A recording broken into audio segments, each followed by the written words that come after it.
बिहार में इन दिनों चुनाव का दौर चल रहा है। ऐसे में कई प्रत्याशी इस बार भी चुनावी मैदान में उतरे हैं।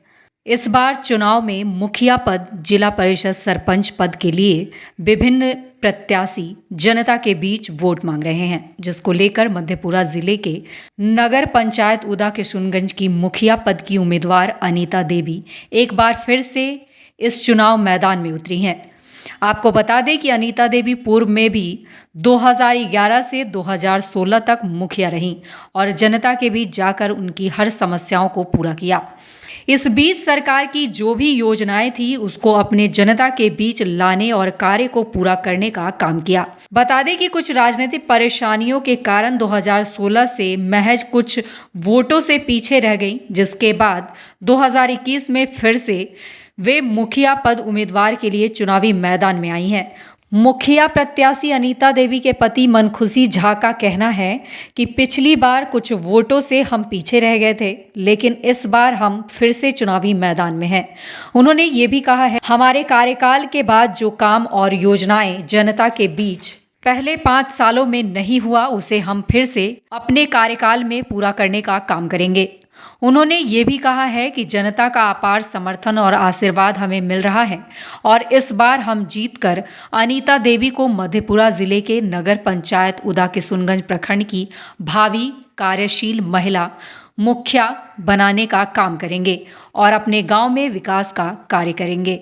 देख रहे हैं 24 टीवी इंडिया न्यूज़ और मैं हूं आपके साथ दीपक राज। अभी हम मधेपुरा जिला के नया नगर पंचायत में हैं। उदा किशुनगंज जो प्रखंड पड़ता है, इसके भावी प्रत्याशी हमारे साथ हैं और उनसे कुछ जानना चाहेंगे कि अपने क्षेत्र के लिए वो क्या करना चाहते हैं। 2011 से 2016 ईस्वी तक मुखिया रह चुके हैं और 2016 से 2021 तक चंद वोटों से उनकी हार हुई थी। उसको हम लोग बहुत कम वोट से हार उसको कहते हैं, क्योंकि कुछ मसला ऐसा हो जाता है राजनीति में कि आप समझ पाएंगे। थोड़ा सा विस्तार में उसमें चलेंगे, क्योंकि अभी उन्होंने उनके कार्यकाल में जो भी काम हुआ था उनके क्षेत्र में, उसके विषय में उनके पति हमारे साथ हैं। उनसे हेमंत जी से हम बात करेंगे। सर नमस्कार, 24 टीवी इंडिया। नमस्कार सर, इस बार क्या एजेंडा क्या है सर आपका?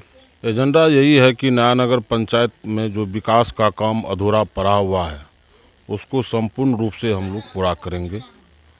यही मेरा लक्ष्य है। 2016 में हारने की वजह क्या थी?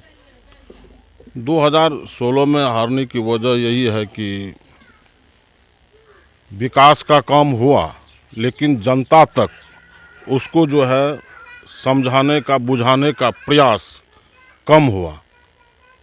समझ नहीं पाया कि विकास हुआ है। उसको पब्लिक सिटी में जैसे प्रचार प्रसार होना चाहिए वह जो है नहीं हो सका। आपके पंचायत में कितना वार्ड है? 14 वार्ड है।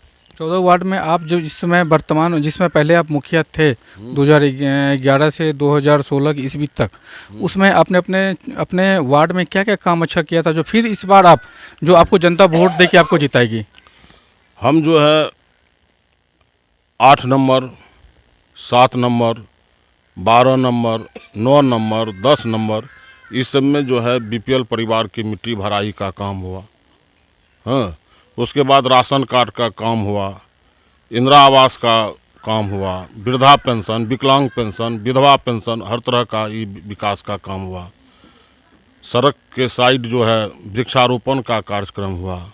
अभी जो वर्तमान में मुखिया हैं वो उनसे आपकी मतलब कुछ ऐसा आपने काम किया हो जो अभी वो वर्तमान मुखिया उस अभी क्षेत्र में जो अभी वर्तमान मुखिया वो नहीं कर पाए हों? वो तो जो है 15 साल के दौरान जो हम 5 साल में काम किए वह जो है 15 साल में भी पूरा नहीं कर पाए हैं। और 2001 से लेकर के 2010 तक पूरे नया नगर पंचायत में 89 व्यक्ति को वृद्धा पेंशन मिलता था। और जब हम 2011 में मेरी पत्नी मुखिया बनी, उनके माध्यम से 700 के लगभग वृद्धा पेंशन एवं विकलांग पेंशन एवं विधवा पेंशन हम लोग स्वीकृत करवाए, लोगों को लाभ पहुंचाए। 500 के करीब जो है इंदिरा आवास जो है हम लोग बंटवाए। इसी तरह जो है हर योजना में बढ़ चढ़ करके जो है विकास का काम करवाए हैं। सड़क जो है यहाँ काली स्थान से लेकर के हरिजन टोला तक जो है पीसीसी ढलाई करवाए हम लोग। इधर 7-8 में जो है जीर्णोद्धार सोलिंग किए। 5 नंबर में गोरियारी टोला में सोलिंग का काम किए। सिंगारपुर 6 नंबर में जो है मेन रोड से निकल कर के, मेन रोड से आज़ाद झा के घर से लेकर के जो है सड़क वहाँ बनवाए, सोलिंग करवाए। फिर चुल्हा सौ के घर लेकर जो है जामुन दास के घर तक जो है ईट सोलिंग किए। फिर पंचायत भवन से जीर्णोद्धार का काम किए। फिर 2 नंबर में मिट्टी भराई का काम करवाए। मतलब आप अपने कार्यकाल में बहुत अच्छा काम किए थे। एकदम किए। नया नगर में भी 14 नंबर वार्ड में, 13 नंबर वार्ड में भी सड़क का भराई का काम किए। 12 नंबर में भी सड़क बनवाए। 14 नंबर में पीसीसी ढलाई, सोलिंग, माँ भगवती का प्रांगण जो है उसमें मिट्टी भराई का काम, आंगनबाड़ी केंद्र भवन, चापाकल का वितरण कम से कम 250-300 चापाकल पंचायत में बांटे। 1 नंबर में मतलब सिंगारपुर जो है 5 वार्ड में चापाकल हम लोग बांटे हैं। यहाँ गांव में जो है 7 नंबर में चापाकल बांटे हैं। मतलब विकास का जो है हम लोग बहुत काम किए। उसका प्रचार प्रसार ठीक ढंग से जो है 2016 में नहीं हो सका, इसके चलते जो उसका लाभ हम लोगों को नहीं मिला। ये अभी विगत कुछ दिन पहले बाढ़ भी आया था आपकी तरफ, तो उसमें बाढ़